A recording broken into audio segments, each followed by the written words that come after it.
puasa. Batalin puasa enggak? Batalin wudu tidak. Qala Rasulullah sallallahu alaihi wasallam, innal qublata la tanqudul wudu'a wa la tuftirus sha'ima. Ciuman kepada istri tidak membatalkan wudu dan tidak membatalkan puasa. Cuman harus hati-hati. Kalau mengandung syahwat ada lanjutannya, berbeda lagi hukumnya. Gitu ya. Kalau cuma cukup cium saja, nyium saja tidak apa-apa. Jadi tidak membatalkan wudu, tidak membatalkan puasa. Hadis riwayat Ishaq bin Rawi'ah. Bazzar juga meriwayatkan dengan sanad yang bagus. Abdul Haq mengatakan bahwa hadis ini adalah hadis yang tidak memiliki cacat. Artinya hadis ini sahih, tidak ada satupun alasan untuk bisa mencerca atau membandingkan hadis ini. Aisyah juga mengatakan, ya, suatu malam saat di tempat tidur, ini diceritakan oleh Ummul Mukminin Aisyah radhiyallahu anha, ya, ketika itu beliau tertidur dan beliau mencari Rasul, kehilangan Rasul. Di mana Rasul? Ya, tatkala dia tertidur terbangun, ketika itu melihat kiri kanan tidak mendapati Rasulullah, kehilangan Rasul. Lalu Aisyah mencari, setelah dicari-cari lalu tanganku, kata Aisyah, menyentuh telapak kaki Rasulullah sallallahu alaihi wasallam yang sedang berdiri, yang beliau sedang sujud. Jadi tatkala Aisyah tertidur, terbangun dari tidurnya sepertiga malam, melihat Rasulullah sallallahu alaihi wasallam tidur tidak ketemu, mencari. Tatkala mencari, ya, karena di zaman Rasulullah SAW itu tidak ada lampu seperti kita. Bahkan di dalam sebuah riwayat Umar bin Khattab, karena saking was-was dan hati-hatinya dengan amalan beliau, sebuah riwayat mengatakan di dalam sirah sahabiyah, hatta beliau melarang anaknya menggunakan minyak yang untuk menyalakan lilin di rumahnya, sampai itu pun untuk membaca Quran dan menulis buku atau dia membaca buku-buku, karena itu adalah bukan hak daripada seorang amirul mukminin. Kehati-hatiannya, padahal itu haknya dia juga. Itu haknya dari Umar bin Khattab sebagai Khalifah Rasyidin. Begitu juga dia juga punya hak dari Baitul Mal. Tapi karena kehati-hatiannya dia melarang anaknya, ya, sampai dengan kerasnya. Maka di sana Aisyah mencari Rasul. Seketika itu lalu Aisyah, ya, menyentuh telapak kaki Rasul, tangannya menyentuh telapak kaki Rasulullah yang sedang sujud, berarti kan kesentuh. Beliau membaca Allahumma inni a'udzu bika min sukhta. Ini tatkala beliau berdoa terhadap Rasulullah SAW sujud di dalam salat. Aisyah juga menyebutkan bahwa Nabi SAW pernah, ya, suatu ketika mencium seorang istrinya yang lain, kemudian berangkat salat tanpa berwudu kembali. Maka ini hadis-hadis yang menerangkan bolehnya kita mencium atau menyentuh daripada istri ataupun mahram secara akad. Akan tetapi ada di mazhab Imam Syafi'i, ya, dari kehati-hatiannya, tatkala ada syahwat maka dia batal. Kalau tidak ada syahwat maka tidak mengapa. Maka di mazhab Syafi'i itu harus hati-hati, ada kehati-hatian, gitu ya. Tinggal kita bapak-bapak memilih, ya. Kalau menurutnya tidak ada syahwat maka tidak batal. Tapi kalau ada syahwat maka lebih baik berwudu, gitu ya. Insyaallah, ya. Kira-kira bisa ditangkap maksudnya? Insyaallah, ya. Baik. Hadis yang lain, ketika Aisyah radhiyallahu anha tertidur di depan Nabi sallallahu alaihi wasallam, kedua kaki beliau Aisyah berada di depannya. Jadi tatkala Aisyah tidur, ya, itu kakinya berada di depan Rasul, sedangkan Rasulullah sallallahu alaihi wasallam itu sedang salat. Tatkala mau sujud, Rasulullah langsung meminggirkan kakinya. Berarti kan menyentuh daripada kaki Aisyah tanpa ada pembatas, dan Rasul melanjutkan salatnya. Maka di sini hadisnya ada muttafaqun alaih, sepakat di semua para ulama muhaditsin termasuk Bukhari dan Muslim, dan hadisnya sahih. Lalu berikutnya yang tidak membatalkan wudu yang kedua, keluar darah, baik disebabkan luka karena mekam kita mekam ternyata belum bersih loh, ya, sehari dua hari ternyata keluar lagi darahnya, atau mimisan tiba-tiba tatkala sholat, baik sedikit ataupun banyak. Kita harus bedakan darah yang terkena dari luar, darahnya binatang, darahnya orang lain, darah dari nyamuk dengan darah kita sendiri. Bedakan, ya. Yang membatalkan itu adalah darah dari binatang yang dari luar atau darah dari orang lain yang terkena kita. Itu membatalkan wudu. Tapi kalau darah dari diri kita sendiri yang keluar tatkala kita salat, maka tidak mengapa. Nanti hadis banyak menjelaskan tentang tatkala Umar bin Khattab radhiyallahu anhu. Tatkala siapa yang membunuh Umar? Abu Muljam atau Lulu? Siapa namanya? Yang membunuh Umar bin Khattab. Wah, sirahnya kayaknya tak kasih PR ini ya. Yang Umar nanti dicari ya. Jadi tatkala Umar bin Khattab ya, tatkala beliau ya mengeluarkan darah setelah ditusuk oleh salah seorang sewaan daripada orang Yahudi, yang mana ini orang yang luar biasa sebenarnya, beriman yang awalnya dia mengaku masuk Islam dan dikenal oleh orang-orang Madinah tatkala itu, akan tetapi belum secara umum ya, orang-orang Yahudi memprovokasinya dan bisa langsung berdiri di belakang imam tatkala itu Umar sebagai imamnya, lalu dia mengucapkan pisahnya beberapa kali. Nah, seketika itu Umar teristirahat dan sholat, ya, mengeluarkan darah tatkala sholatnya, melanjutkan sholatnya. Begitu juga tatkala Hasan ya, Ibnu Umar mencubit bisulnya, ya, dicubit bisulnya sampai hingga mengeluarkan darah, tetapi dia tidak berwudu lagi, ya, dia tidak berwudu lagi. Ibnu Abi Aufa juga pernah mengeluarkan ludah darah dan tetap meneruskan daripada sholatnya. Ya, jadi tatkala konteksnya adalah dia bentuknya adalah luka daripada darah, baik disebabkan luka-luka ataupun mimisan dari diri sendiri, maka tidak membatalkan wudu. Lalu begitu juga dengan muntah. Tatkala kita wudu ya, dalam kondisi suci kita muntah, baik sedikit ataupun banyak, tidak membatalkan wudu. Lalu memakan daging unta. Nah, makan daging unta batalin wudu enggak? Ada perbedaan pendapat para ulama tentang ini. Ya, jadi kalau makan, kata Rasulullah SAW, makan daging kambing. Ada salah seorang sahabat bertanya kepada Rasul, hadis yang panjang yang diriwayatkan oleh Imam Ahmad dan Muslim, begitu juga Ahmad dan Abu Dawud dan Ibnu Hibban. Itu seorang laki-laki bertanya kepada Rasul, ya Rasulullah, setelah aku makan daging kambing, apakah aku harus wudu? Maka tidak wajib untuk berwudu. Ya, lalu bagaimana kalau makan daging unta? Maka tatkala makan daging unta berwudulah. Lalu seandainya aku sholat di tempat kandangnya kambing, boleh tidak? Boleh. Kalau di kandangnya unta, jangan. Lalu disirain kenapa?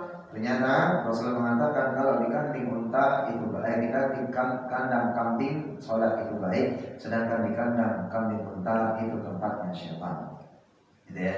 Akan tetapi ada pendapat para ulama yang lain. Ya, dan hadis yang kuat juga tidak mengapa juga ya, memakan daging unta itu tidak membatalkan wudu. Jadi ini dari hadis dari Ibnu Khuzaimah mengatakan, setahu saya para ahli hadis mengatakan sepakat bahwa hadis ini sahih. Yang hadis mengatakan dari bahwa tentang berwudu tatkala makan daging unta, ya, tatkala makan kambing tidak perlu berwudu. Nah, riwayatnya bisa dipercaya. Dan kita lihat apa yang dikatakan oleh Imam An-Nawawi. Ya, pendapat ini lebih kuat meskipun bertentangan dengan pendapat kebanyakan para ulama tentang bagaimana berhati-hati di dalam melaksanakan ibadah. Nah, konteksnya makanya Bapak-bapak dan Ibu ada beberapa kemarin kita sudah membahas ya. Jadi semua dari hadas atau kotoran binatang yang halal dimakan, maka kotorannya tidak najis. Tapi tatkala haram dimakan, maka kotorannya juga ikut menjadi najis. Tapi kehati-hatian daripada fikih yang mengatakan bahwa tatkala kita ada kewaswasan, keraguan-raguan, maka mengambil hujjah dari keraguan-raguan yang pertama. Sama dengan halnya seperti kita membahas tentang hadas. Bapak misalnya memilih dua perkara, ya, permasalahannya. Contohnya misalnya khawatir tadi di kainnya ada najis, ya. Tapi kekhawatiran itu tidak benar-benar kuat antara dua, najis atau enggak tadi ya, kena atau enggak tadi ya. Tapi tatkala kita berijtihad yakin tidak kena, maka ambil itu sebagai hukum, maka dia tidak najis walaupun ada najisnya. Seperti itu. Tapi tatkala keraguan itu lebih condong kepada kita najis nih daripada kita keyakinan kita tidak najis, maka dia hukumnya menjadi najis. Ya, sama dengan tadi kemarin kita membahas tentang kentut. Sampai mengatakan seandainya tidak mendengarkan daripada suara, ada rihnya, ada baunya, ya perputaran perut dulu, ya kata Rasulullah SAW dalam hadis Muslim, idza wajada ahadukum fi batnihi syai'an, apabila dia merasakan di perutnya muter-muter, ya fa ashkala alaihi akhraja minhu syai'un, lalu berikutnya kemudian dia bimbang apakah ada yang keluar atau tidak, ya dari perutnya atau dari duburnya, amla fala yakhrujanna minal masjid hatta yasma' sautan aw yajida rihan, jangan keluar dari masjid, maksudnya membatalkan salat sampai dia mendengarkan suara kentutnya keluar dan ada cium baunya, maksudnya supaya benar-benar yakin dia batal wudunya. Tapi kalau ada keraguan kita nggak batal nih, yakin dengan ketidakbatalannya, maka lanjutkan salat. Tapi kalau ragu-ragu lebih kuat, maka batalkan salat dan lanjut berwudu dan mengulang lagi. Insyaallah. Baik, selanjutnya Bapak dan Ibu Allah Subhanahu wa taala yang membatalkan yang tidak membatalkan wudu, ya memang tadi sudah memakan daging mentah, berikutnya adalah orang yang sudah wudu lalu muncul keraguan sudah batal. Nah, ini yang kita bahas tadi. Dia sudah wudu tapi ada muncul keraguan batal nih. Jangan-jangan wudu saya batal, ya.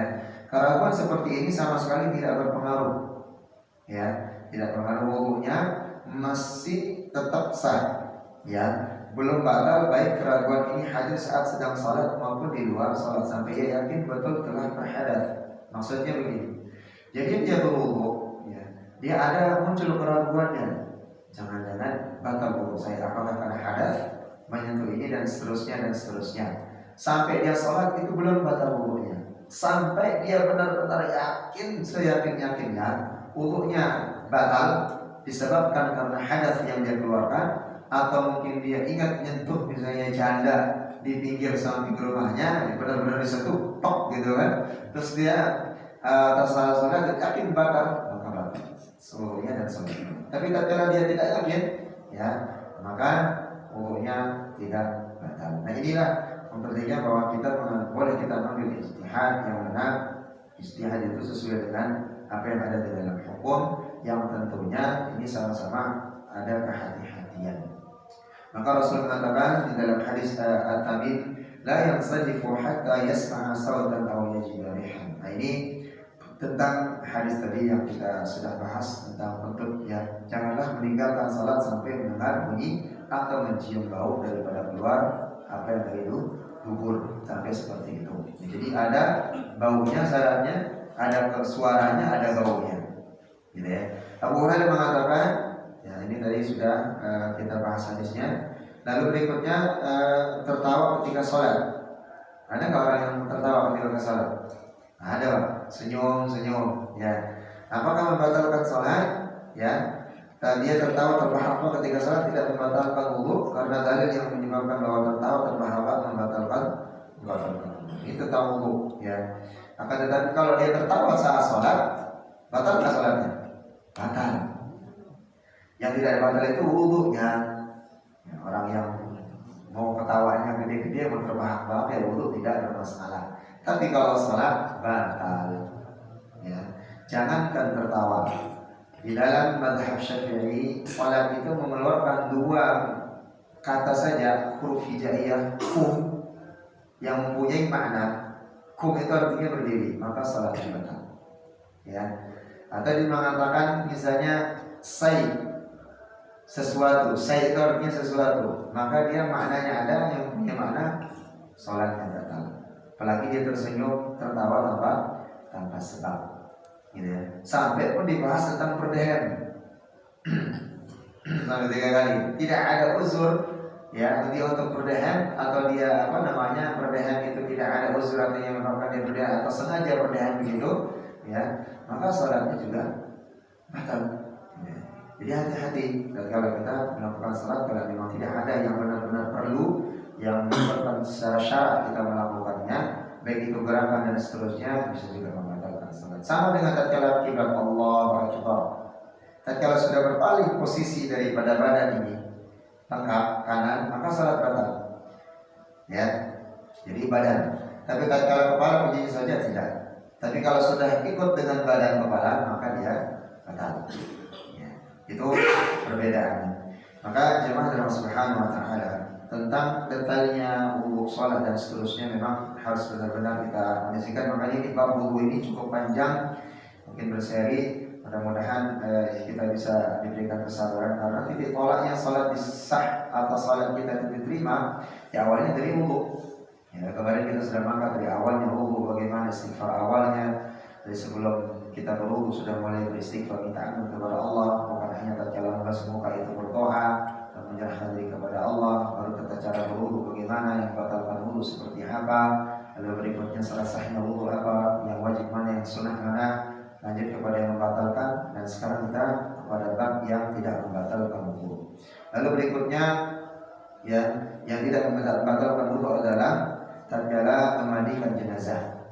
Ya, memandikan jenazah. Tatkala memandikan jenazah tidak membatalkan wudhu karena dalil yang menyatakan bahwa memandikan jenazah membatalkan wudhu itu lemah. Jadi ada dalil hadis Rasulullah SAW tapi derajatnya lemah. Orang yang memandikan jenazah ya, otomatis kan nggak mungkin jenazah perempuan dimandikan oleh laki-laki, yang laki-laki sama laki-laki. Otomatis yang petugas memandikan jenazah itu dalam kondisi disunahkan suci berwudu, karena nanti dia memandikan, dia memwudukan jenazah. Sebelum memandikan memwudukan jenazah itu semua perut diputar-putar keluarin supaya sisa-sisa daripada keluar dari kubur dan dubur itu keluar, kotoran dari dubur, dari zakarnya itu keluar semua sampai benar-benar bersih. Sampai pakai sarung tangan, maka dikopdak-kopdak semua sampai bersihkan. Nah ini ada perbedaan para ulama tentang hadis tatkala orang memandikan jenazah. Orang yang memandikan itu batal wudunya karena tadi menyentuh zakarnya dan seterusnya. Karena tadi hadis yang sebelumnya kita bahas ya, menyentuh zakar sendiri dan menyentuh zakar orang lain membatalkan wudu. Lalu bagaimana dengan menyentuh zakar kemaluan daripada mayit tatkala memandikan jenazah? Ya, nah ini yang dibahas. Ya, jadi ada yang mengatakan batal, ada yang mengatakan tidak. Akan tetapi hadis yang mengatakan batal itu derajatnya lemah, karena si mayat sudah meninggal dalam konteks dia meninggal. Baik, seperti itu Bapak-Bapak dan Subhanahu Wa Taala. Ada yang ditanyakan? Aman? Aman ya? Ya, boleh enggak? Kalau kita lagi sholat di rumah, ada yang assalamualaikum, katanya jauh kita dengan Allah Akbar gitu. Ya. Ya, kencangnya takbirnya. Ya. Jadi ada dua. Boleh kita menjawab dengan mengeraskan suara takbir tatkala kita bertakbir, ya, atau tidak menjawab. Ya, karena memang kondisi itu tidak mewajibkan kita menjawab salam. Ya, karena jadi bukan dengan konteks bahwa tatkala kita membaca tatkala kita salat itu adalah memang konteksnya adalah tawadhu dan memang berharap kepada Allah Subhanahu Wa Taala. Nah, tentang salam ini memang detail disampaikan oleh Rasulullah SAW ya, dalam hadis qudsi yang mana hadis ini bisa bukan hadis qudsi ya, dari hadis Imran bin Husain radhiyallahu anhu berkata Rasulullah SAW pernah bersabda, "Ja'a rajulun ila Nabi sallallahu alaihi wasallam faqala." Seorang laki-laki itu datang kepada Rasul, ya, dan dia berkata, "Assalamualaikum ya Rasulullah." Keselamatan bagimu wahai utusan Allah. Farada alaihi. Lalu Rasulullah SAW menjawab salam itu, mengatakan waalaikumsalam. Ya, jalasa. Kemudian laki itu duduk. Faqala Nabi sallallahu alaihi wasallam, Rasulullah SAW mengatakan kepada laki tersebut yang pertama tadi, "Ashrun, bagimu 10 kebaikan." Karena hanya mengucapkan assalamualaikum.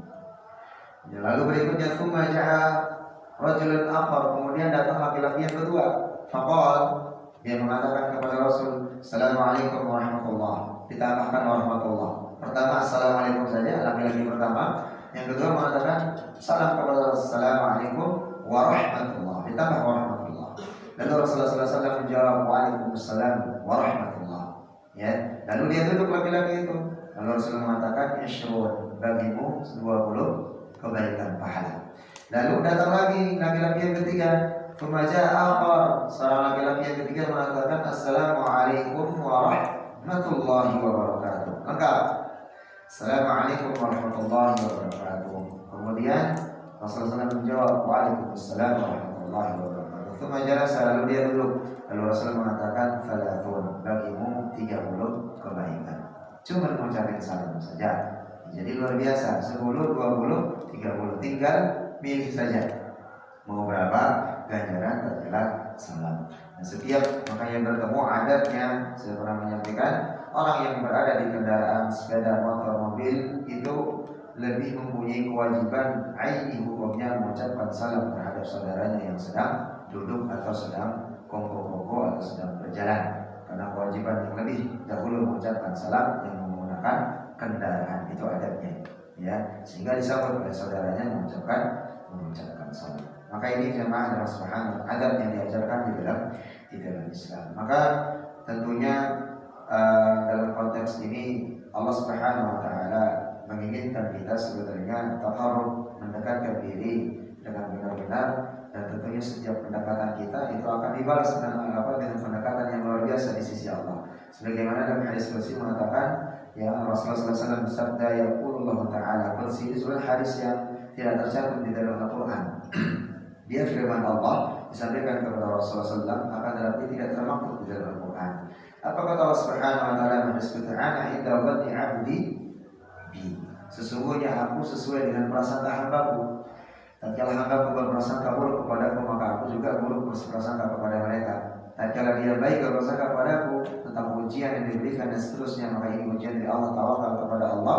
Mungkin ini adalah teguran, mungkin ada salah, saya intervensi ini, maka Allah akan berbaik sangka kepada kita dan akan memberikan hal yang baik atau memberikan jalan keluar. Tapi tatkala kita jelek, wah ini ujian gak selesai, saya sudah sholat, sudah infak, gak tambah rezeki ini, maka Allah akan meninggalkan atau berburuk prasangka kepada kita. Maka Allah mengatakan, "Ana inda dhanni 'abdi bi wa ana ma'ahu idza dzakharni." Dan aku senantiasa bersama hambaku tatkala hambaku itu mengingatku. Sholat perintah datang, ingat. Tatkala ada kemampuan untuk berzakat, infak, sedekah, dia mengingat. Tatkala dia ada kemampuan untuk mendatangi saudara yang sedang sakit, saudara yang sedang kesusahan, membantunya dan seterusnya, memberikan kemudahan kepada saudara yang lain. Kata Rasulullah SAW, orang yang memberikan kemudahan ya kepada saudaranya di dunia, maka Allah Subhanahu wa taala akan memberikan kemudahan dirinya nanti di kehidupan dunia dan begitu juga di akhirat kelak. Maka Rasulullah mengatakan, "Wa ana ma'ahu idza dzakarni." Aku bersama hambaku tatkala mereka senantiasa mengingatku. Fa inni dzakarni fi nafsi, dzakartahu fi nafsi.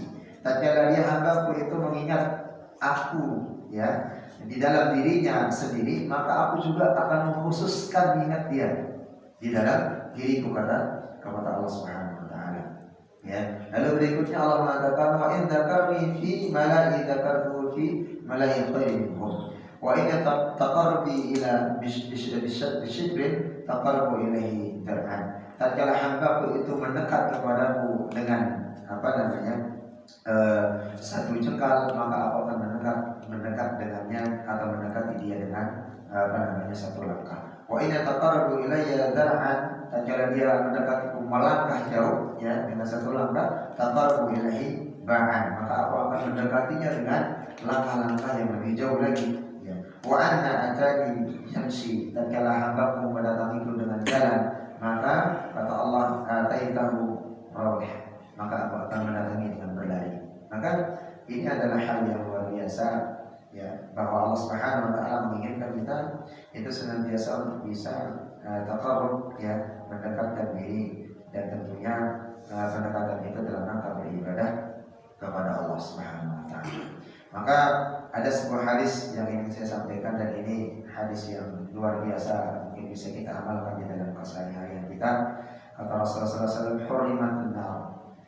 Neraka itu akan menolak dan haram hukumnya dijilat api neraka ala hayyin, orang yang mempunyai sifat hayyin, wal layyin, orang yang mempunyai sifat layyin yang kedua, Lalu yang ketiga orang yang punya sifat sahih.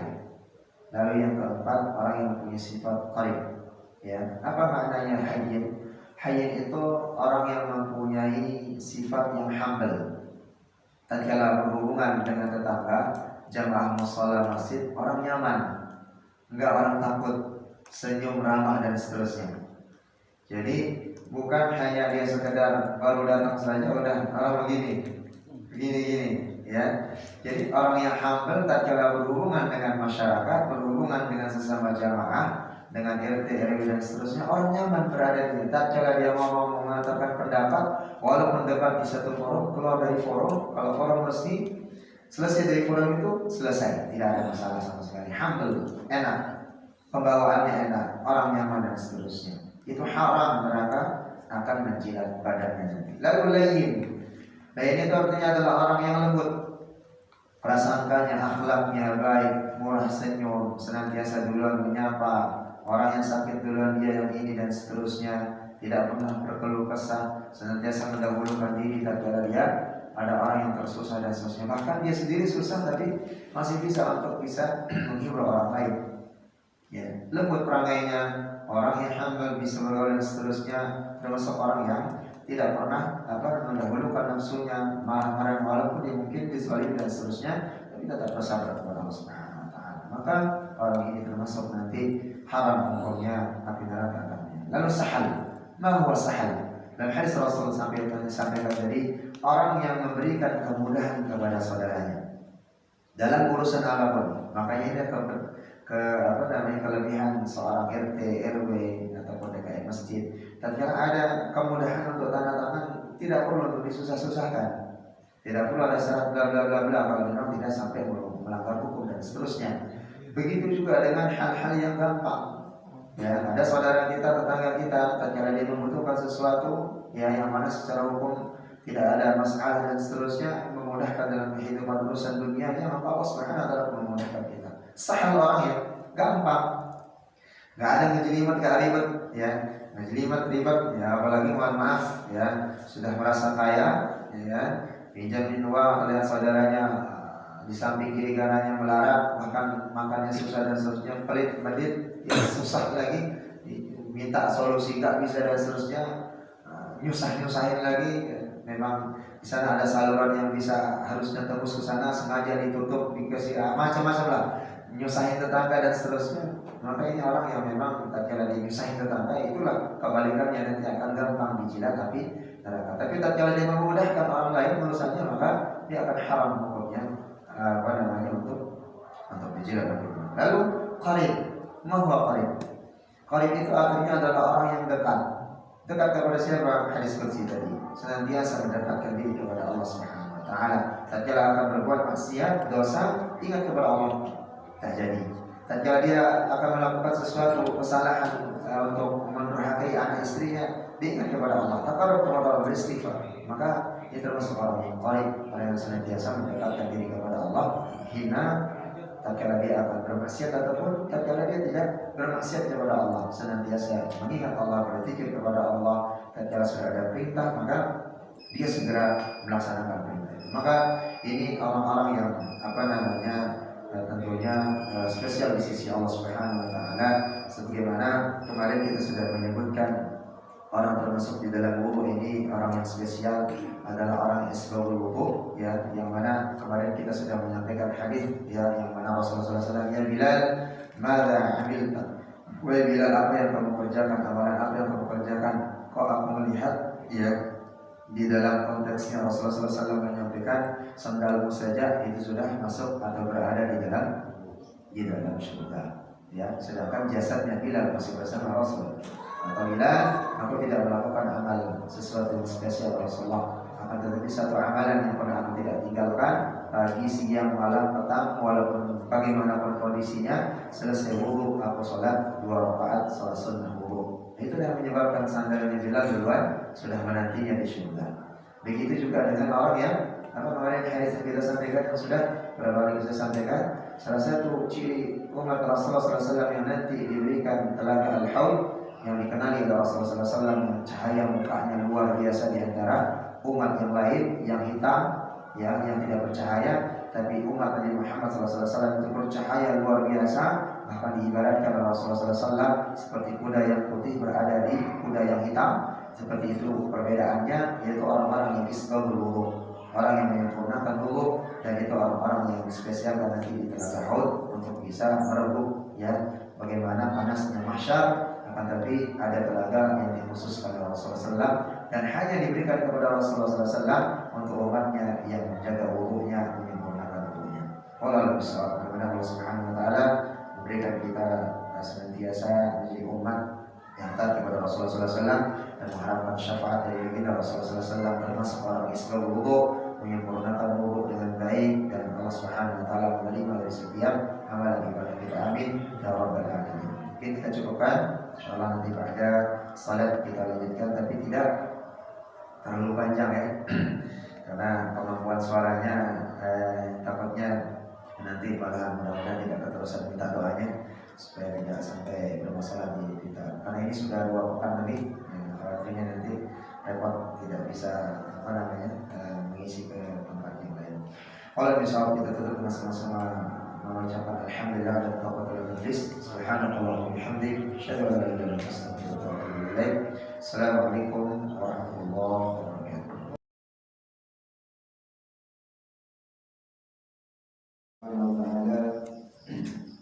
Jamaah salat maghrib dan isya salat jihad dengan Allah Subhanahu wa taala. Allah Subhanahu wa taala menerima amal dan menerima ibadah kita yang sudah kita laksanakan, melaksanakan kewajiban salat berjamaah, dan semoga Allah Subhanahu wa taala senantiasa memberikan kemudahan kita untuk bisa melaksanakan syariat Allah Subhanahu wa taala yang berjaya. Jadi kita melanjutkan sedikit tentang hal-hal yang tidak membatalkan wudu. Dan pertama tadi sudah kita menyampaikan yang tidak membatalkan wudu, ini menyentuh apa saja perselingkuhan dengan wanita. Wanita maksudnya di sini adalah istri, ya, bukan tetangga, bukan istri orang, bukan janda, ya. Jadi jelas yang menyentuh dan juga memastikan. Ketika kalian istri sebagaimana hadis dari Bunda Aisyah radhiyallahu anha tadi sudah kita sampaikan, ya, tetapi ada pendapat daripada para ulama mazhab yang terkala dia berpotensi menjadi nafsu atau ada nafsunya yang mengikuti daripada kegiatan atau perbuatan yang lain atau hubungan dengan suami istri, maka dia menjadi halal. Tapi tatkala tidak ada, maka dia lalu berikutnya keluar darah, luka, bekas luka, mimisan dan seterusnya. Lalu berikutnya adalah muntah, ya. Lalu berikutnya adalah makan daripada daging unta. Orang yang sudah berwudu lalu muncul keraguan sudah betul. Tadi sudah kita bahas jadi tentang keraguan, boleh mengambil ijtihad, ya, terkira tidak ragu, ya sudah langsung meyakini tidak batal maka ambil. Tapi terkira yang lebih condong adalah keraguan, maka wudunya menjadi batal. Lalu tertawa, ya, ketika dia sholat, ya. Jadi ketika sholat tidak membatalkan wudunya, tapi tatkala dia sudah tertawanya berlebihan atau sampai merubah posisi dan seterusnya, maka sholatnya batal. Lalu memandikan jenazah. Lalu berikutnya adalah kapan diwajibkannya seseorang itu berwudu. Kita insyaallah melanjutkan sedikit saja. Wudu itu wajib hukumnya dilakukan tatkala beberapa kondisi. Yang pertama, tatkala kita akan hendak menunaikan salat yang fardu, ya, baik itu yang fardu ain rawatib yang 5 ataupun melakukan salat sunnah, ya, termasuk juga dalam salat sunnah jenazah, ya. Jadi ada kadang orang, ya, yang kita perhatikan, ya, jadi ujuk-ujuk langsung baru datang, ya, tidak jarang memahami salat jenazah tapi tidak wudu, karena mungkin pemahamannya tidak ada wudu, tidak ada sujud, ya. Datang begitu aja ikut langsung salatul wudu. Padahal di sana harus tetap wajib hukumnya dia berwudu karena hendak menghadap Allah Subhanahu wa taala, maka wajib hukumnya dia dalam kondisi suci. Hal ini disampaikan sebagaimana dalil yang pernah kita sampaikan di awal pertemuan tentang pembahasan wudu surat Al-Maidah. Ya ayyuhalladzina amanu idza qumtum ila sholati faghsilu wujuhakum wa aydiyakum ilal marafiq wamsahu bi wujuhikum wamsahu bi ru'usikum. Ya. Lalu yang pertama konteksnya bahwa tatkala kita hendak melakukan salat maka hukumnya wajib kita berwudu. Ya.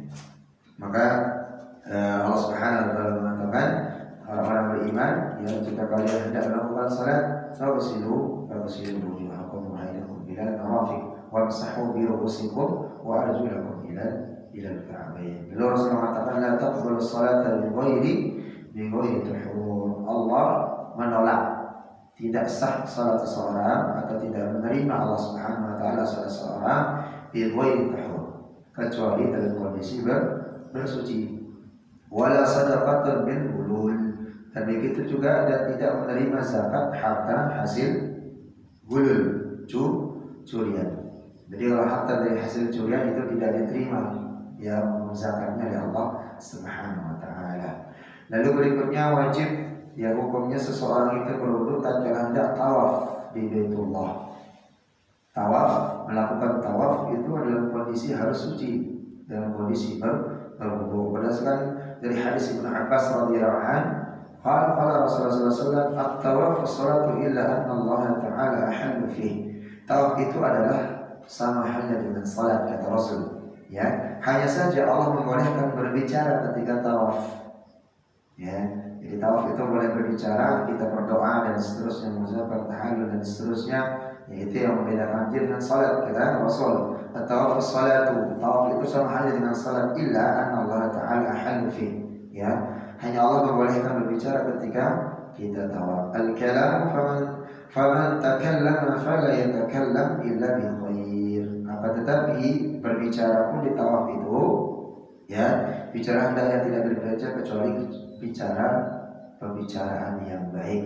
Ya, boleh berbicara, akan tetapi syaratnya adalah hendaklah berbicara takallam fala yatakallam illa bi khair.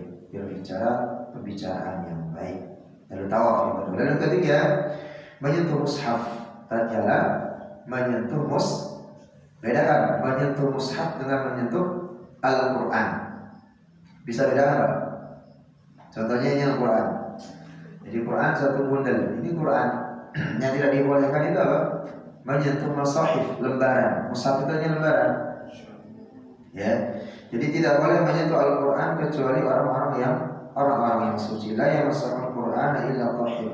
Kata Rasulullah SAW, hadis yang diriwayatkan oleh An-Nasa'i dari Qutni, Baihaqi dan Al-Hasan. Jadi orang yang menyentuh mushaf, ya, lembaran-lembaran Quran itu harus dalam kondisi suci. Di dalam Al-Quran Allah mengatakan la yamassahu illa al-mutahharun. Tidak boleh ya la yamassahu. Ya tidak boleh menyentuh Al-Quran, ya mushaf Al-Quran, lembaran-lembaran kecuali illa al-mutahharun, kecuali orang-orang yang dalam kondisi bersuci.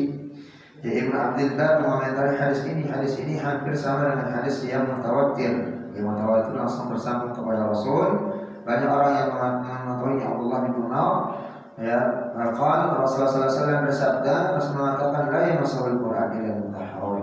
Tidaklah menyentuh Al-Quran kecuali dalam keadaan suci. Begitu juga disebutkan di dalam Al-Azan.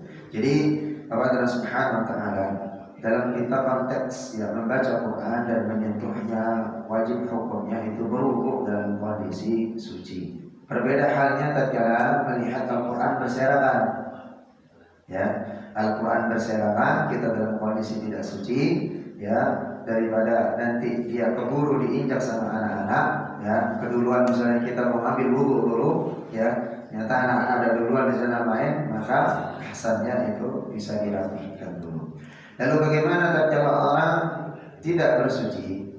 Karena ada pendapat para ulama yang lain ya dalam mazhab ini mengatakan boleh ya menyentuh Al-Quran ya kecuali dalam konteks dia hadatnya hadat kecil bukan hadat besar ya, seperti haid bagi ibu-ibu, nifas, ya, proses melahirkan, begitu juga dengan junub.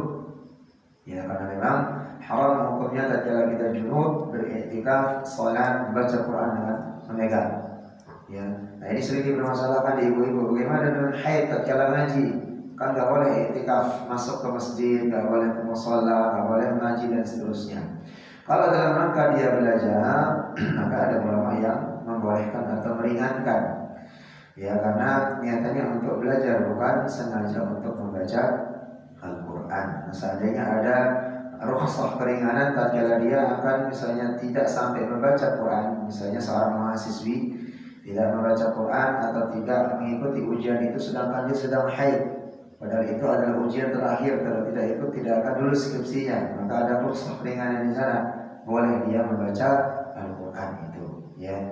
Nah, di sini konteksnya adalah bagaimana dengan tatkala seseorang dia haid, ya, atau dalam kondisi tidak suci, ya, lalu dia membaca Quran, boleh membaca tanpa menyentuhnya, ya, masahu yang tidak boleh, memegangnya, sengaja akan membaca, niat membacanya memang rutinitas niatnya sehari-hari itu yang diharamkan. Tapi tatkala seseorang perempuan haid, ya, atau nifas, maka dia tidak boleh menghilangkan dirinya dari berzikir kepada Allah. Semua yang dihafalkan dari hafalannya boleh dia baca, boleh dia berzikir, boleh dia bertahmid, bertasbih dan seterusnya. Karena memang perlindungannya dari sana. Yang tidak boleh itu niat sengaja ngambil Quran terus dibaca, menyentuh, itu yang tidak boleh. Sedangkan murojaah hafalan boleh, membaca surah-surah pendek untuk perlindungan diri ayat kursi itu boleh, berzikir boleh. Ya, maka di sini konteksnya la yamassah. Yamassah itu adalah menyentuhnya. Al-Quran adalah mutahhar, dalam kondisi cuci atau sengaja dia memang niat untuk membacanya. Jadi massah itu menyentuhnya langsung. Maka ini konteksnya wajib tatkala seseorang itu dia berwudu dalam kondisi berhadas. Maka tatkala hadasnya adalah hadas besar, ya wajib hukumnya mandi. Sebagaimana kemarin kita membahas ringan tentang mandi besar, dan insya Allah setelah wudu ini bab tentang mandi besar. Nanti kita bisa membahas di sana bagaimana konteks tatkala kita mandi, tatkala kita bagaimana cara-caranya dan seterusnya, apa saja yang tidak boleh dan boleh dilakukan. Baik, sampai sini ada pertanyaan? Baik, silakan. Bagaimana hukumnya nih, mau berimam atau kita bermakmum ya ke dalam sholat berjamaah nih, tapi ada ketidaksukaan nih, harus bertengkar atau perselisihan dalam urusan agama, pemahaman, intinya tidak ada ketidaksukaan nih, bagaimana hukumnya? Kalau saya pernah mendengarkan pendapat ulama, ya, tatkala kita bermakmum pada orang yang kita tidak suka, maka salat kita tidak sah, jamaahnya tidak termasuk berjamaah. Baik secara syariat, misalnya bertentangan hukum dengan dia. Nah, makanya disinilah saya mengatakan tadi hadis yang kita sampaikan. Tatkala kita bersifat hayyin layyin, ya, lalu bersifat juga qalib, begitu juga dengan sahal, 4 sifat yang disampaikan oleh Rasulullah SAW, itu menerima perbedaan dan seterusnya.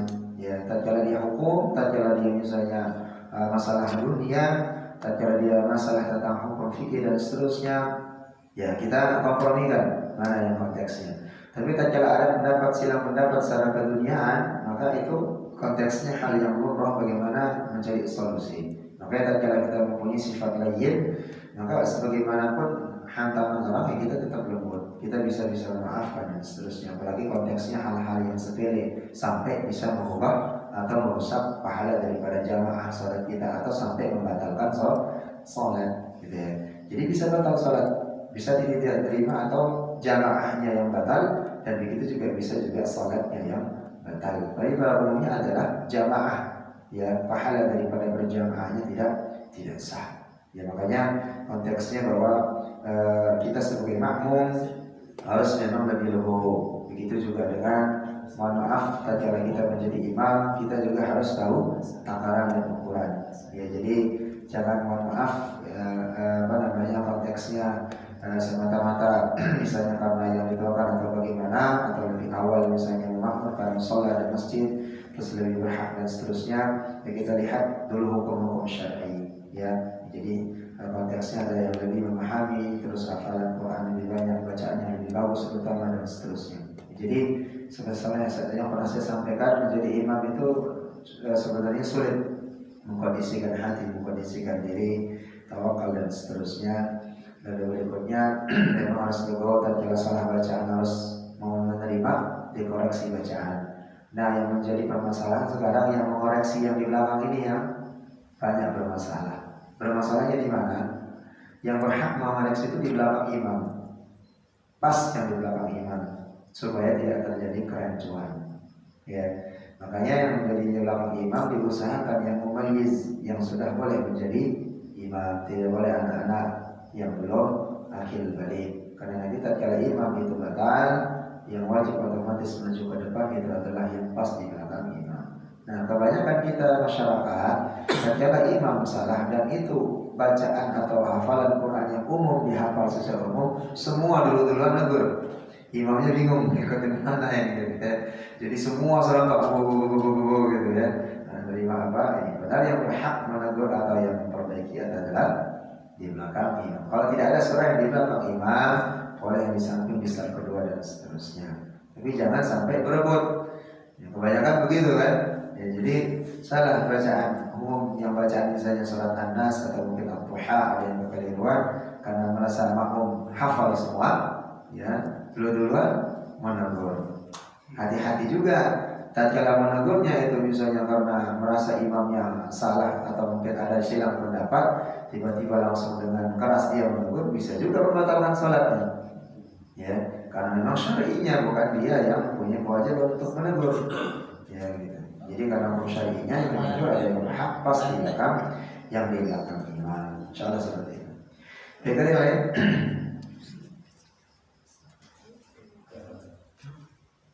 Silakan. Sambil saya minum, monggo.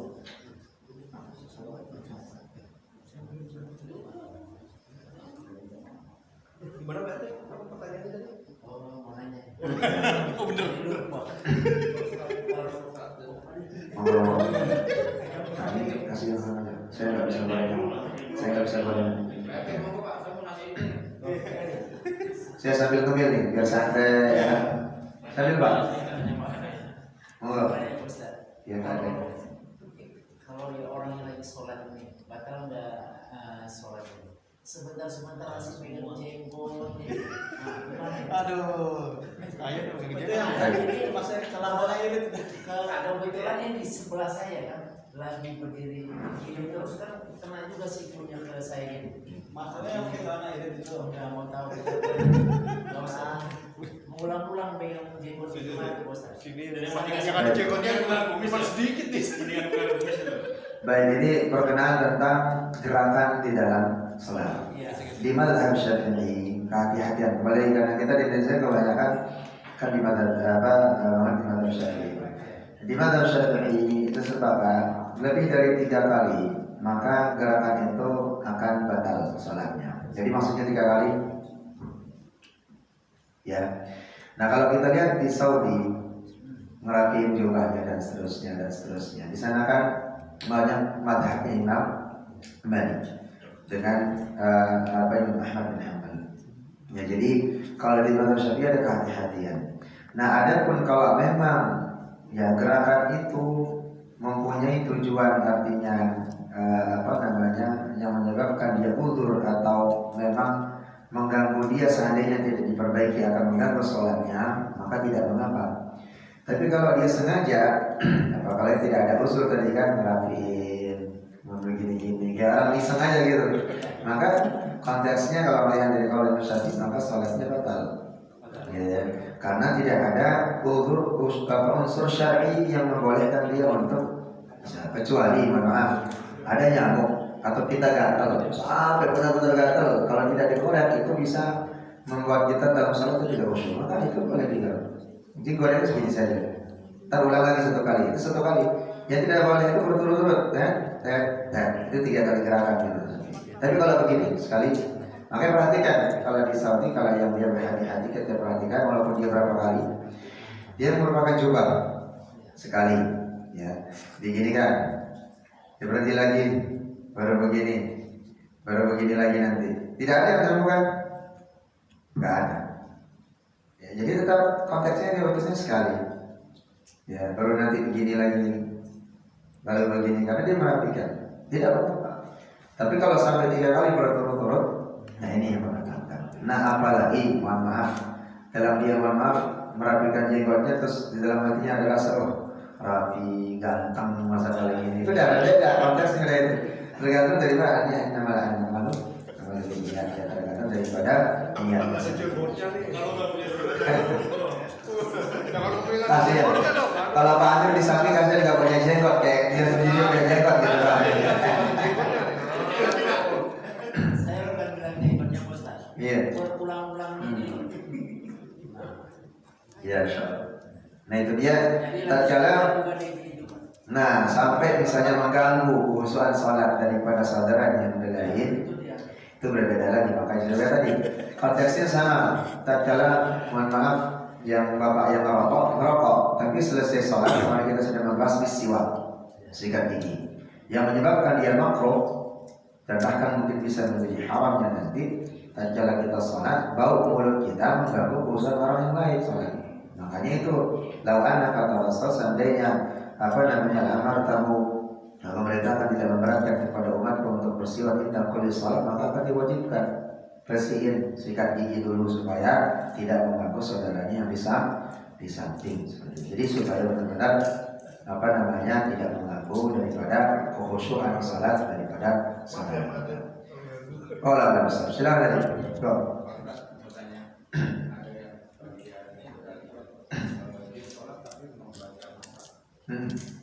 Kolega ya. Baik, sholat sambil megang mic. Kadang ada yang memegang mic karena micnya nggak berdiri gitu kan. Kalau sambil melihat mushaf, itu tidak mengapa, ya tidak mengapa. Tetapi memang ada kehati-hatian. Kalau tidak ada udzur, maka tadi kita membahas tentang yang menegur. Bisa qiyamul lail, imam membaca bisa 1 rakaat 1 juz. Maka memerlukan salah satu mustami' yang di belakang memegang mushaf. Tatkala salah seorang di antara yang makmum itu sudah memegang mushaf yang sudah dipercaya, maka yang lain itu tidak mempunyai kewajiban atau udzur untuk syar'i memegang mushaf lagi. Gitu ya. Yang 1 orang itu saja yang mempunyai hukum syar'i untuk bisa memegang. Nah begitu juga tatkala kita misalnya qiyamul lail, kita belum hafal nih, dari bacaan kita lancar, ingin kita misalnya menyelesaikan 1 qiyamul lail ya dengan bilangan rakaat yang sudah dengan nuturnya 11 rakaat, ya kita kondisikan ya 1 juz misalnya. Ya, ternyata kita belum hafal nih, dibaca misalnya juz 1, 2, apa pegang mushaf, tidak jadi masalah, ya. Jadi tidak membatalkan sholatnya. Jadi konteksnya bahwa ada hukum syar'i yang menyebabkan itu. Tapi kalau tidak ada, kembali lagi supaya kelihatan gimana apa dan seterusnya, maka itu berbeda lagi gitu ya. Jadi tidak mengapa kita dalam sholat itu juga bisa memegang mushaf. Tapi alangkah yang lebih baik dan bagusnya kalau memang sudah hafal, ya lebih baik itu langsung membacanya. Makanya tidak jarang ya tidak dipegang ya di musola. Nanti kalau memang mau Ramadan tahun ini dicanangkan misalnya sama pengurus ya, misalnya 1 halaman 1 rakaat bisa 1 halaman ya, itu satu rakaat berarti 2 halaman 1 kali salam. Tinggal belikan aja mushaf yang gede kita di sini setiap malam misalnya, jadi gampang. Nanti 1 halaman selesai, 1 halaman selesai rukuk. Nanti selesai itu assalamualaikum, imam langsung balik lagi ke halaman berikutnya. Gitu ya. Bisa nanti selesai sholatnya jam 10. Atau dibagi 2, ya 1 halaman 1 kali salam.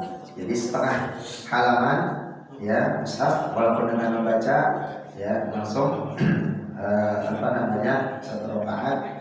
Berikutnya setengah halaman lagi 1 rakaat baru salam. Jadi tinggal nanti dikondisikan. Ya. Untuk khatamnya sebenarnya bisa. Ya, kalau kita misalnya menyelesaikan satu setiap malam itu misalnya satu halaman ya dalam setiap rakaat ya gitu. Berarti di sana kita tarawih di sini berapa rakaat? 11 ya. Dengan witir ya. 11 dengan witir. Berarti tarawihnya berapa rakaat? 8 kali salam atau 8 kali rakaat? 8 rakaat. Iya. Berarti tinggal dikondisikan. Di sana bisa sehalaman satu kali salam, berarti 8 halaman. Ya 8 halaman. Sedangkan satu juz itu adalah 10 lembar 20 halaman. Sisanya tinggal bareng-bareng aja. Selesai tarawih, selesai semalam satu juz. Gitu ya. Jadi gampang. Kalau mau hatam selesai 30 juz hanya di musola saja. Beda lagi nanti misalnya program sendiri di rumah. Wah, saya di rumah misalnya tahun ini harus hatam sekali, nanti di musola sekali, berarti udah 2 kali hatam. Ya, jadi selesai salat tarawih, yang sisanya tadi ya dari 8 halaman, berarti ada sisa 12 halaman lagi. Diriung aja, sama-sama bacanya muter. Ya, ada harus selesai satu juz malam, terus sampai 30 hari 30 juz. Belum program kita sendiri bersama keluarga atau program sendiri dengan sendiri-sendiri. Bisa 2 kali, bisa 3 kali. Insya Allah bisa dipermudah. Baik, seperti itu. Kita baca ya. Ada yang lain bukan? Aman? Baik, kita lanjutkan sedikit sebelumnya. Tetap aja selesainya jam 8:15. Ada hadis Anas bin Malik radhiyallahu an tentang tilawah kita kemarin. Ya, kita belum selesaikan suratul Zalzalah. Ya, karena memang menarik dibahas di suratul Zalzalah tentang hari kiamat ini, dan mungkin ini akan bersemi nanti. Ya, Anas bin Malik radhiyallahu an meriwayatkan sebuah hadis tentang seorang Arab Badui, yaitu seseorang Arab pedalaman yang mana dia datang kepada Rasulullah SAW, lalu bertanya kepada Rasul, ya Rasulullah, mata sa'ah? Ya Rasulullah, kapan datangnya hari kiamat? Dia bertanya tentang hari kiamat. Lalu Rasul bertanya balik. Kata Rasul, mada a'dadta laha? Kamu bertanya tentang mata sa'ah, kapan terjadi hari kiamat, dan aku kembali bertanya kepadamu, mada a'dadta laha? Apa yang telah kamu persiapkan untuk menghadapi hari kiamat? Jadi ini juga pertanyaan bagi kita. Tatkala kita membiur, tatkala kita ramai membicarakan hari kiamat, sudah dekat ini dan seterusnya, apa yang persiapan kita akan menghadapi hari kiamat itu? Padahal kata Allah Subhanahu wa taala, hari kiamat itu adalah hari yang memang tidak ada keraguan, pasti akan datang. Dalam surat Al-Hujurat Allah mengatakan, wa anna as-sa'ata atiyatun la raiba fiha. Sesungguhnya hari kiamat itu pasti niscaya akan terjadi. La raiba fiha, tidak ada keraguan padanya. Wa anna Allah yab'atsu man fil qubur.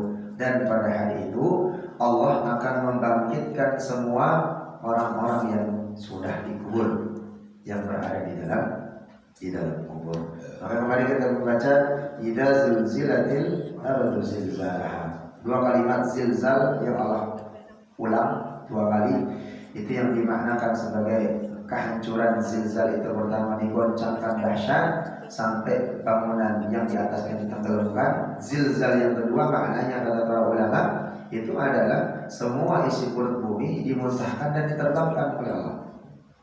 Ya, bahkan Allah mengatakan idza sama'un fatarat, idza sama'un syaqqat. Ketika pada hari itu langit dibelah. Jadi pada hari itu kita menyaksikan selama ini matahari terbit dari timur, tenggelam dari barat. Satu saat nanti pasti akan terjadi dengan kuasa Allah. Allah akan membalikkan kebiasaan yang biasa kita lihat itu menjadi tidak biasa, menerbitkan matahari dari barat dan menenggelamkannya dari timur. Di sanalah akan terjadinya hari kiamat. Maka di sanalah tatkala hari kiamat itu kita menyaksikan wa idzal jibal nusifat. Tatkala gunung-gunung dihancurkan dan diterbangkan seperti debu-debu, ya. Jadi gunung saja seperti debu. Dan di sini Allah kembali mengingatkan kepada kita, bahkan gunung itu diumpamakan wa takunul jibalu kal ihdil manfush. Jadi bahkan Allah menggambarkan gunung-gunung itu seperti bulu-bulu yang seperti ditiup. Ya, jadi bulu kita rontok, kita tiup seperti itu kondisi gunung. Ya, yang diberitakan oleh Allah Subhanahu wa taala. Wa idzal biharu sujirat, dan apabila lautan dipanaskan. Nah, ini yang mana tadi zilzal. Perut bumi semua dikeluarkan, air semua keluar, air laut terbang. Tidak hanya diterbangkan oleh Allah, tapi dipanaskan juga. Ya, jadi dipanaskan, benar-benar dipanaskan. Maka disinilah ya, tatkala itu digambarkan Allah Subhanahu wa taala di dalam surah Al-Hajj ayat 1 dan 2, ibu yang sedang menyusui anaknya, ya, seorang ibu yang lagi mengandung melahirkan menyusui anaknya dulu, itu sudah cuek dengan anaknya, dibuang begitu aja. Ya, saking dahsyatnya goncangan yang namanya hari kiamat. Yang sedang hamil, ya, yang sedang hamil muda, hamil tua, tiba-tiba keguguran dan melahirkan begitu saja. Jadi itu yang dikisahkan Allah Subhanahu wa taala, ya ayyuhan nasu taqu rabbakum inna zalzalatas sa'ati syai'un 'adzim. Hai orang-orang yang beriman, sesungguhnya, ya, hai orang-orang, ya ayyuhan nas, wahai manusia, kata Allah, ittaqullaha rabbakum. Bertakwalah kalian kepada Allah, inna zalzalatas sa'ah. Sesungguhnya guncangan as-sa'ah, hari kiamat itu syai'un 'adzim, sesuatu kejadian yang sangat maha luar biasa dahsyatnya. Yauma tarawnaha tadhhalu kullu murdi'atin. Pada hari itu ibu-ibu yang sedang menyusui anaknya tiba-tiba cuek dan melemparkan anaknya karena saking dahsyatnya goncangan itu. Ya, aman arda'at wa tada'a kullu dzatin hamlin hamlaha. Begitu juga dengan ibu-ibu yang sedang mengandung, baik itu muda ataupun sudah tua akan melahirkan, itu keguguran dan langsung juga ada yang melahirkan anaknya begitu saja dan meninggalkannya. Jadi suasana itu memang kita tidak ingat mana istri, mana anak, mana suami, mana ibu, mana bapak. Nggak ada yang ingat. Masing-masing sibuk dengan menyelamatkan diri. Kata Allah Subhanahu wa taala melanjutkan, wa taran nasa sukara. Dan pada hari itu kalian akan menyaksikan manusia itu pada mabuk semua. Bukan karena minum haram, tapi karena saking kencangnya goncangan itu, kata Allah, wa mahum bisukara, mereka itu tidak mabuk karena hamar dan mabuknya secara umum yang kita saksikan semasa hidup di dunia. Tapi mabuknya mereka itu karena goncangan yang luar biasa beratnya atau besarnya. Wa mahum bisukara, walakin adzabul syadid. Penyebab mereka seperti mabuk berjalan itu karena goncangan luar biasa dan menyaksikan adab Allah Subhanahu wa taala yang luar biasa dahsyatnya. Maka ini jamaah dan Subhanahu wa taala di surah Abasa, insyaallah bapak-bapak antum semua sudah hafal dan ibu juga sudah hafal, digambarkan di sana. Ya. Jadi tatkala sudah hari kiamat, ya, sudah berlaku dan Allah Subhanahu wa taala mengakhiri dunia ini, ya, maka trompet sangkakala yang kedua diperintahkan untuk ditiup oleh Allah Subhanahu wa taala, diperintahkan kepada malaikat Israfil. Apa kata Allah Subhanahu wa taala di dalam surah Al-Abasa, fa idza ja'atis shaqqah. Apabila, ya, datang suara trompet yang memekikkan telinga atau tiupan trompet yang kedua untuk membangkitkan kembali manusia setelah dari mati. Ya. Jadi luar biasa besar dan memekikkan telinganya trompet itu. Lalu apa yang terjadi? Yauma yafirrul mar'u min akhi. Tatkala kita bangun kehidupan kedua, ya, dan akan dihadapkan di padang mahsyar Allah Subhanahu wa taala, yauma yafirrul mar'u min akhi. Jadi orang-orang pada hari itu, ya, manusia lari dari saudaranya, enggak ada yang kenal. Saudara dekatnya, ibu, bapak, anak, istri dan seterusnya, enggak ada yang kenal seperti di dunia. Lupa semua. Ya, yauma yafirrul mar'u min akhi wa ummihi wa abi. Begitu juga dengan ibu, bapaknya dia enggak kenal. Tatkala bangun setelah ditiup trompet yang kedua, ya. Wa ummihi wa abi wa sahibatihi wa banihi. Begitu juga dengan anak cucu keturunannya, enggak ada yang ingat. Nah, kalau kita hilang dan seterusnya, mungkin anak pergi pulang berbulan-bulan masih ingat. Tapi ini benar-benar lupa semua. Cuma enggak ada ingat sama sekali. Ya. Jadi yauma yafirul mar'u min akhihi wa ummihi wa abihi wa sahibatihi wa banihi. Semua tidak ada yang ingat, hanya cuek ya dengan diri sendiri. Dan bahkan di mahsyar yang pernah kita sampaikan, berjalan dengan mukanya ada, yang berjalan dengan perutnya ada yang terseok-seok, ada yang tenggelam dengan keringatnya sendiri, ada yang sampai meleleh, sampai dan seterusnya.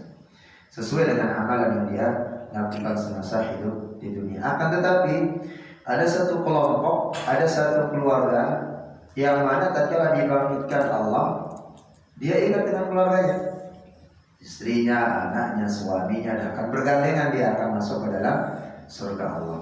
Apa kata Allah di dalam surat Ar-Ra'd 23, Jannatu 'adnin yadkhulunaha. Surga Aden itu akan dimasuki oleh satu golongan yang mana wa man salaha min abaihim wa azwajihim wa dzurriyyatihim. Karena orang tersebut, keluarga tersebut, golongan tersebut semasa hidup di dunia senantiasa beramal saleh, menjaga satu sama lain. Dari siapa? Abaihim, dari bapaknya, ya, suami, wa azwajihim, suami istrinya, wa dzurriyyatihim, dan keluarga anak cucu keturunannya. Dia sering menjaga dengan amalan soleh itu. Apa itu? Yadkhulu wal malaikatu yadkhuluna 'alaihi min kulli bab. Karena saking luar biasanya keluarga ini, golongan ini, dia bisa sambil mengenal para malaikat. Diperintahkan Allah.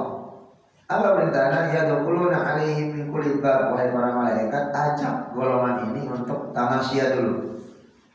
Ya, untuk mengunjungi min kulli bab, setiap pintu surga yang sudah aku sediakan. Jadi sebelum dia masuk ke dalam surga Aden yang sudah disediakan, suruh tamasya keliling setiap pintu surga bersama dengan malaikat. Dan malaikat sambil mengatakan salamun alaikum, selamat bagimu, selamat bagi keluargamu, selamat bagi kelompokmu. Bima sabartum, karena kesabaranmu dulu semasa hidup di dunia, ya, mendidik anakmu, istrimu, suami, mengingatkan dan seterusnya bapak dan orang tua untuk melakukan amalan soleh.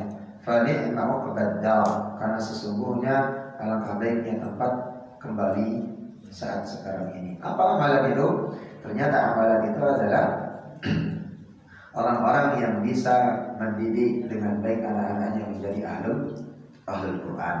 Sebagaimana yang dikatakan oleh Ali Qur'anul Wajihah, ya, bahwa Rasulullah SAW bersabda, barang siapa yang membaca Al-Quran, ya, lalu dia menghafalkannya, mengajarkan ke anaknya atau membimbing anaknya untuk bisa mempelajari Al-Quran, lalu berikutnya dia bisa menghafalkan, lalu mengamalkan daripada yang dia hafal, yang dia bisa, ya, maka kata Rasulullah SAW, diharamkan baginya, ya, yang mana tatkala dia yang dia hafal daripada Al-Quran tadi, terus dia mengamalkan, lalu dia mengetahui hukumnya di sana, haram diangkat haram, mana yang haram diharamkan, mana yang halal dihalalkan, maka Allah Subhanahu wa taala menjamin, memberikan kepadanya 10 syafaat untuk keluarganya yang sudah masuk ke dalam neraka Allah. Yang wajib masuk ke dalam neraka boleh disyafaati, diangkat 10 orang. Nah, ini luar biasa.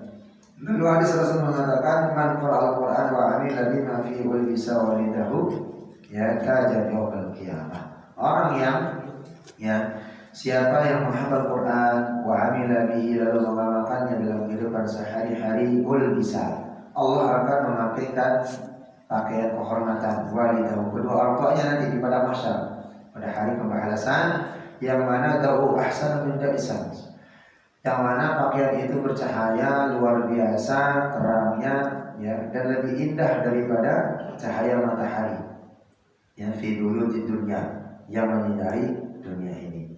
Maka ini menjadi sebuah catatan kita, bahwa catatannya adalah hati-hati dengan keluarga, ya. Terakhir saya sampaikan, ya, sebagai penutup, bahwa pesannya adalah di dalam surat At-Tahrim ayat yang ke-6.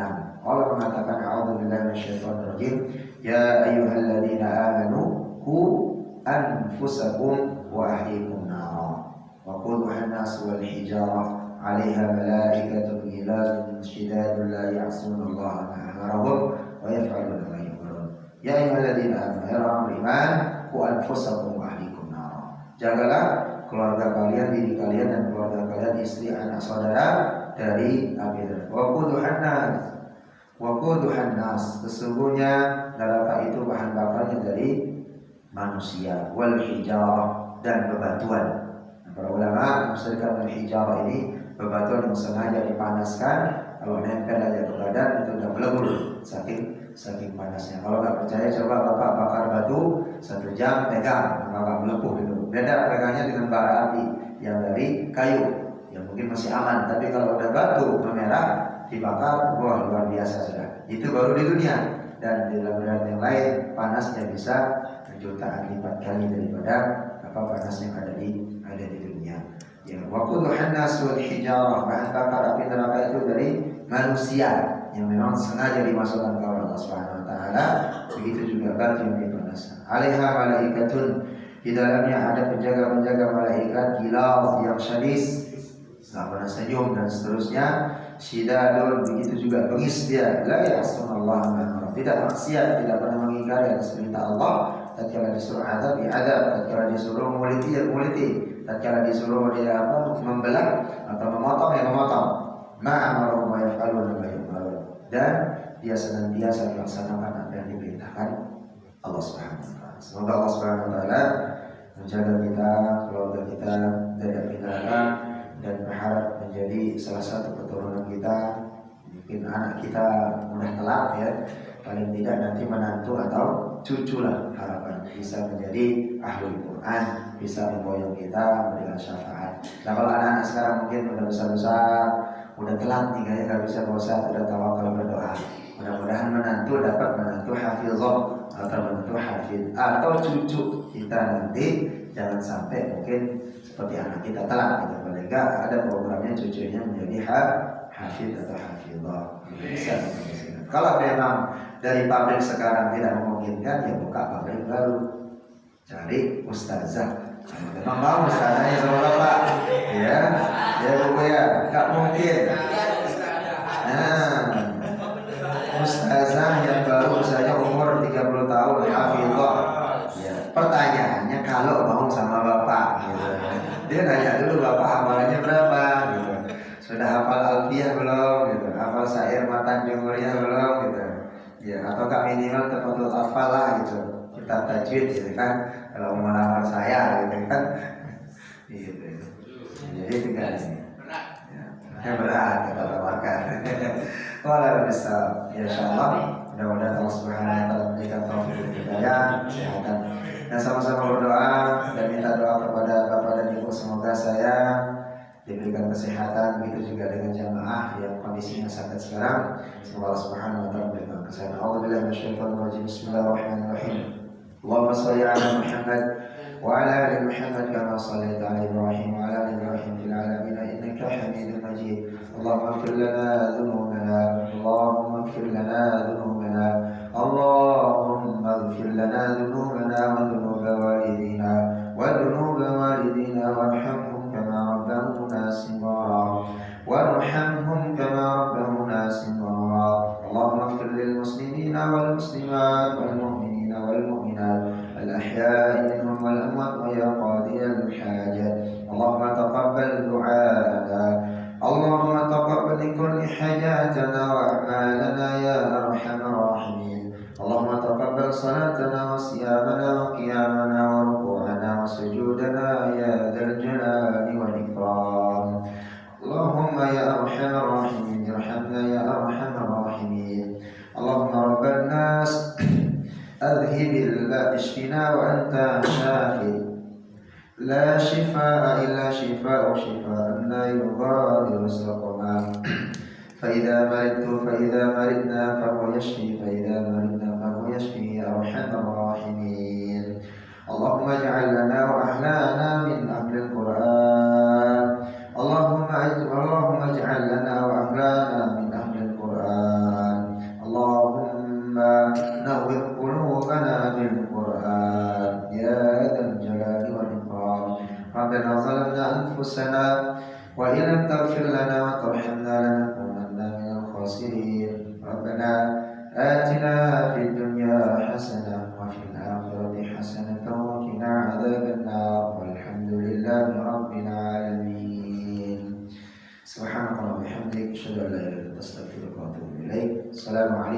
warahmatullahi wabarakatuh.